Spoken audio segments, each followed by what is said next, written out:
जब तक आदमी 30 का नहीं होता है, मेरा अपना मानना है, तब तक उसको इतनी मेहनत करनी चाहिए कि अंग्रेज़ी जो है कोई गर्व का विषय नहीं है, मेरे लिए टूल है, तो मेरा अस्त्र है। गांव का लड़का और यहाँ आपके सामने बैठा है, इतने सब लोग सुन रहे हैं, तो ये ऊपर वाले का चमत्कार है, इसके अलावा कुछ है नहीं।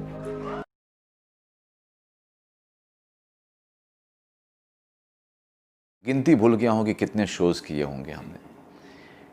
मेरे भाई और मेरी बहन अपनी पढ़ाई भी कर रहे थे और बाद में मेरे अंतिम समय जब 10 साल पूरे होने को आ रहे थे, तब मेरे भाई ने जॉब भी करना शुरू कर दिया था और मेरी बहन भी कुछ ना कुछ करने लगी थी, तो घर में पैसे आ जाते थे।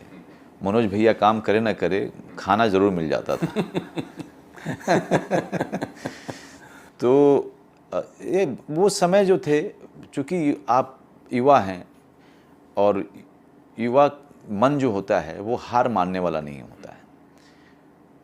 युवा मन जब तक आदमी 30 का नहीं होता है, मेरा अपना मानना है, तब तक उसको इतनी मेहनत करनी चाहिए कि मतलब मेहनत जो शब्द है वो भी छोटा पड़ जाए, क्योंकि आप जितना काम उस समय तक करते हैं उसी का आप पूरी ज़िंदगी तक आप उसका फ़ायदा उठाते हैं और वही हमेशा जो आपके काम आता है। मुझे ये लग गया था, मैं जब 17 साल की उम्र में जब मैं आया था दिल्ली शहर, तो मुझे इस बात का एहसास हो चुका था कि अंग्रेज़ी अगर नहीं आया तो फिर बहुत मुश्किल है।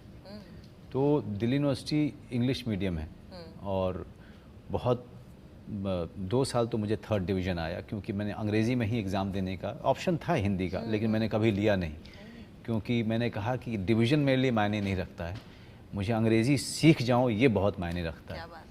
तो 3rd ईयर में जाकर के मैंने फिर हिंदी ऑप्शन लिया था, क्योंकि अपना मार्क्स मुझे सुधारना था। और 3rd ईयर में जाकर के जब मेरा मार्क्स आए तो बाकी जो 2 साल के जो बुरे मार्क्स थे वो मेरे सुधरे, लेकिन तब तक मुझे अंग्रेज़ी काफ़ी अच्छी आ चुकी थी। दिल्ली यूनिवर्सिटी में मेरे कोई बिहार के दोस्त नहीं बनाए थे जानबूझ के। अच्छा। क्योंकि ये मुझसे हिंदी में बात करेगा या भोजपुरी में बात करेगा, और वो मुझे करनी नहीं थी। तो मैंने एक नाइजीरियन दोस्त बनाया था। एक कीनिया का एक लड़का दोस्त था, जिनसे मैं अंग्रेज़ी जो सोचते थे आप। जी जिनसे मैं बातें सिर्फ अंग्रेज़ी में करूं। तो वो बहुत काफ़ी हेल्प हुआ और मेरा भाग्य था कि मुझे बैरी जॉन मिल गए, जिन्होंने मुझे ट्रेन किया और उनके साथ अंग्रेज़ी नाटकों में असिस्ट करना और शाहरुख जैसे अंग्रेज़दार लोगों के साथ रहना, इन लोगों से बहुत ही हेल्प हुआ उससे। तो ये बात आप मानते हैं कि थोड़ा शूशा ज़्यादा है, हाँ? थोड़ा रियलिटी हो तो बेहतर है। नहीं, देखिए, कंपटीशन में एक टूल है अंग्रेज़ी।